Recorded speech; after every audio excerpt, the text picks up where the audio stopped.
Kenapa aku disusahkan? Hidup terasa payah, hidup terasa sesak. Saja nak berdrama dengan anda pagi ini. Bersama Hani dalam segmen Kaki Buku Nasi Lemak Kopi O. Assalamualaikum dan selamat pagi kepada semua penonton. Buku yang bertajuk Batu Bata Kehidupan. Saudara Hilal Ashraf yang hanya berusia 23 tahun. Telah pun belajar di Jordan, di University of Yarmouk. Pelajar Usuluddin. Baru saja berkahwin dan berasal pada Johor. Baru saja berkahwin seminggu ya. Assalamualaikum dan selamat pagi Hilal. Terima kasih. Sedap nama Hilal. Hilal Ashraf. Ya. Okey. Memandangkan Hilal ni adik-adik sahaja, bolehlah Hani bully dia hari ini.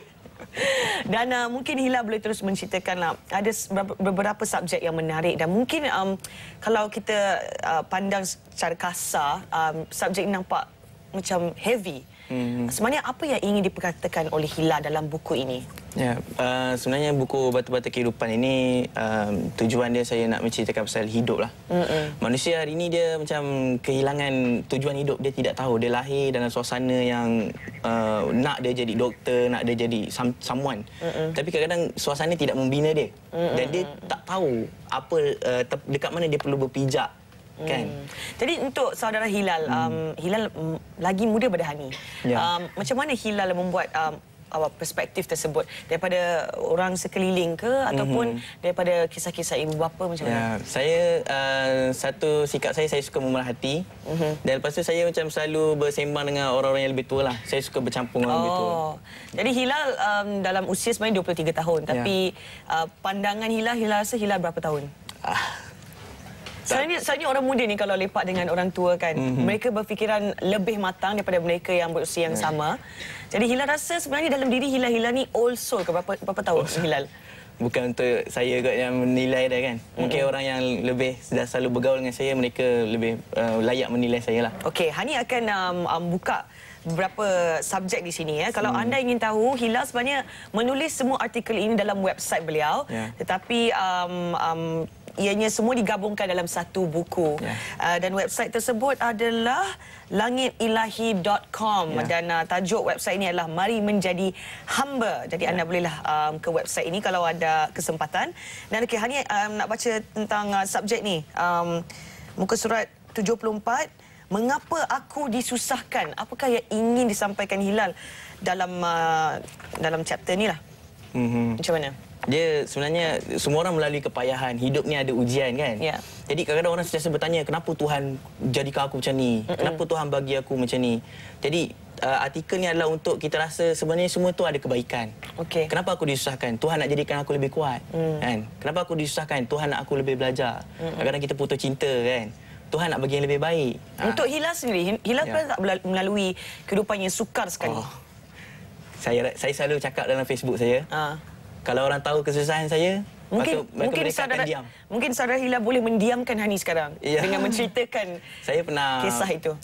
Saya pada usia muda saya macam menulis ni, orang gelakkan saya. Dulu saya pernah cakap saya nak jadi novelis. Saya di samping menulis buku motivasi, saya juga seorang novelis. Saya cakap nak jadi penulis, orang gelakkan saya. Bila saya menulis banyak, orang tak kisah pun saya awal-awal tu.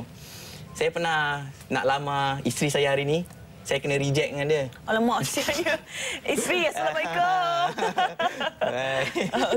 Jadi, orang lepas tu, apa saja saya buat, ramai orang tidak suka lah. Orang macam, ada orang pernah fitnah saya dan sebagainya. Tapi saya sentiasa yakin, itu semua Allah nak ajar saya, nak didik saya. Supaya saya pandang dengan lebih luas lah kehidupan ini. Okey, jadi itu daripada cerita kisah Hilal sendiri. Dan tentang buku ni lah kan. Buku subjek pertama yang Hilal cerita adalah tentang mati. Atau kenapa Hilal terus nak mulakan buku ini dengan subjek yang betul-betul berat? Kerana kerana kita ni macam Stephen Covey cakap, we start with the end of the mind, with our mind. Jadi mati we start with the end of our mind. Yes. My English is not Wonderful. good.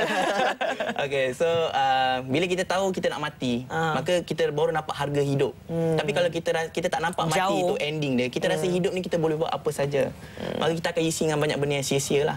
Sejak bila termulanya tercetusnya saudara Hilal mengenali peribadi diri sendiri untuk menjadi pakar motivasi dalam usia yang sangat muda? Ya, saya sebenarnya mula kenal diri, usaha untuk kenal diri sejak saya umur 15 tahun lah. Alhamdulillah saya sekolah di sekolah yang baik dan guru-guru saya guru-guru yang baik.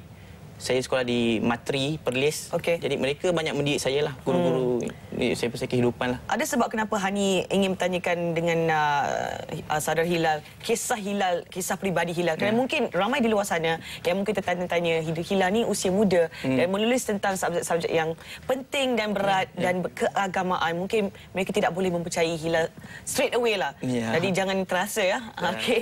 Okey, kita cerita tentang rujukan utama untuk Hilal dalam buku ini. Siapakah yang menjadi inspirasi? Actually, kalau kata rujukan itu banyaknya daripada guru-guru pensyarah-pensyarah saya di Yarmouk. Okey. Di Jordan ya? Saya jenis belajar dan saya tulis dekat blog website macam tu. Dan rujukan saya adalah hidup lah. Saya tengok manusia kadang-kadang hidup ni kalau kita tengok dalam buku dengan hidup tu tak sama. Buku cakap macam ni. Contoh macam kita selalu cakap kalau kita buat baik pada orang, orang akan buat baik pada kita. Saya letak itu dalam bako sampah sebenarnya. Wow. Sebab bukan semua orang bila kita buat baik pada dia, dia akan buat baik pada kita. Tapi yang sebenarnya adalah bila kita buat baik pada orang, walaupun orang tak buat baik pada kita, Allah akan bagi benda kebaikan pada kita. Yang tu yang hakikat sebenarnya. Jadi itulah rujukan saya, hidup. Saya tengok hidup macam ni. Kadang-kadang orang cakap macam ni tak jadi pun. Jadi itu saya masukkan dalam karya-karya saya lah. Okey, kita cerita tentang satu subjek ni yang muka surat 212, remaja kalian adalah penting.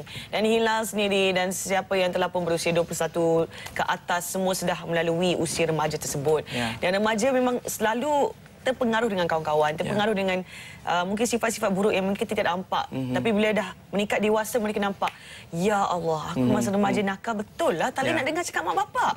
Tapi macam mana untuk Hilal sendiri? Hilal pernah tak melalui liku-liku tersebut? Ke Hilal memang dari dulu seorang yang soleh dan baik je? Saya nakal juga sebenarnya. Dah keluar dah. Guru-guru dulu banyak tension dengan saya lah. Tapi saya orang yang sebenarnya kenakalan saya berasal daripada saya suka mencuba. Cuma saya tak pergi kepada benda-benda yang merokok dan sebagainya lah. Tapi dalam chapter ini Hilal sebenarnya nak apa yang ingin disampaikan? Supaya remaja tidak mengulangi, contoh macam orang tua dia belajar dengan kesilapan dia. Kita tak nak ulang kesilapan orang tua. Kalau nak buat silap yang baru. Maka dengan itu kita punya level komuniti kita akan meningkat lah, bukannya naik dan turun. Jadi itulah pendapat saya. Saya nak remaja pandang apa yang dia buat hari ini 10 tahun lagi bermakna tak? Contoh dia merokok, contoh dia merempit semua, 10 tahun lagi ada makna tak? Hilal anak sulung kan? Ya. Cara inikah Hilal memberi ajaran kepada adik-beradik? Mereka dengar cakap tak? Mereka takut dengan saya. Sebenarnya saya belajar dalam hidup. Saya sebelum ni saya kasar dengan adik-beradik saya. Semua. Saya jenis tak mesra dengan ibu bapa. Awak pukul mereka ya? Ada.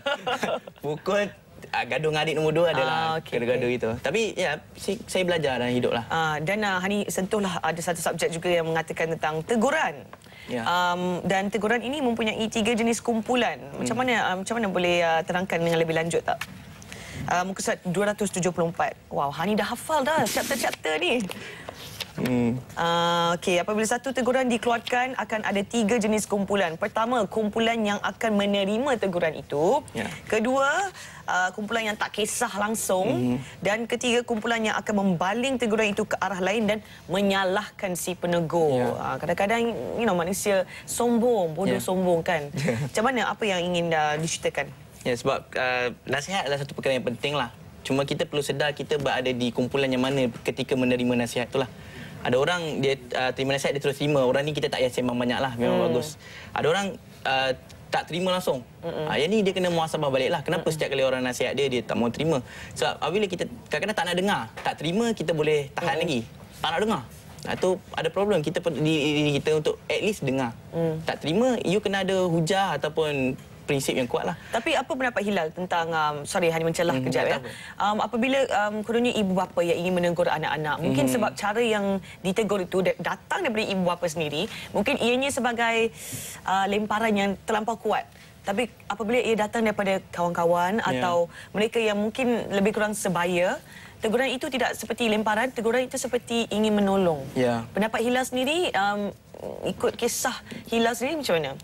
Kadang-kadang ini pendapat saya lah. Saya memang suka soalan ni sebenarnya. Okey, terima kasih. Saya suka memandang ibu bapa yang kadang-kadang lemas dalam kevetuan ibu bapa mereka.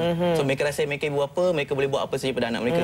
Mereka boleh panggil anak mereka monyet, mereka boleh panggil anak mereka kau ni kenapa panggil macam ni, pakai lutut, pakai kepala lutut ke? Kan? Fikir pakai apa, pakai kepala lutut ke? Ayat-ayat macam tu sebenarnya dia melukakan kita dan selepas 20 tahun kita masih ingat lagi. Ya, betul. Jadi itu silap lah sebab ibu bapa rasa anak tak ada haka pada dia. So dia tak ni. Sebenarnya ibu bapa tu bila dia buat macam tu, dia dah ada haka pada Allah SWT dalam mendidik anak dia. Itu pendapat saya lah. Akhirnya masyarakat keluarlah masyarakat yang tension, masyarakat yang kurang ajar. Kerana dia ibu bapa dia tidak kasih kepada dia. Tidak melayani dengan respect yang harus diberilah. Ya. Okey, dan mungkin untuk pembaca yang baru dengan buku-buku Hilal, dengan artikel-artikel Hilal, apa yang Hilal rasa Hilal nak mereka dapat daripada buku ni? Makna hidup lah. Makna hidup? Ya, supaya mereka... Untuk Hilal, makna hidup boleh bagi rumusan ke? Rumusan paling mudah saya, makna hidup adalah bila Allah redha. Maksudnya Allah kira benda tu sebagai amal soleh. Benda tu boleh jadi saham masuk syurga. Itulah makna hidup. Betul ke 23 tahun ni? Okey, harapan Hilal sebagai penulis untuk buku ni? Saya harap buku ni, orang kata buku ni bukan petunjuk lah. Tapi buku ni spark. Spark? Tengah-tengah kegelapan hidup, ada cahaya. Okey, saya bukan tunjuk jalan. Tapi cahaya tu, dia nampak jalan. Oh, ni jalannya. Gitulah insyaAllah. Saya sama membaiki diri saya jugalah. Okey, dan kenapa Hilal memilih ini sebagai tajuk buku? Batu-bata kehidupan. Kenapa batu-bata? Ya, sebab dia senang cakap, kita selalu tengok dalam construction site, batu-bata tu kita punya nampak pembinaan tu batu-bata. Jadi saya mengajak kita semua membina hidup lah. Pembinaan diri dalam hidup. Karakter, suasana. Tanya Hilal, saudara Hilal baru berusia 23 tahun boleh menerbitkan buku ini yang bertajuk Batu-Bata Kehidupan. Hani harap mereka di luar sana yang remaja lagi mungkin boleh menjadikan Hilal sebagai idola remaja anda. Mungkin insya-Allah akan memberi anda manfaat dalam hidup dan tidak terpengaruh dengan benda-benda yang kurang baik. Okey. Alright, kita akan kembali selepas ini.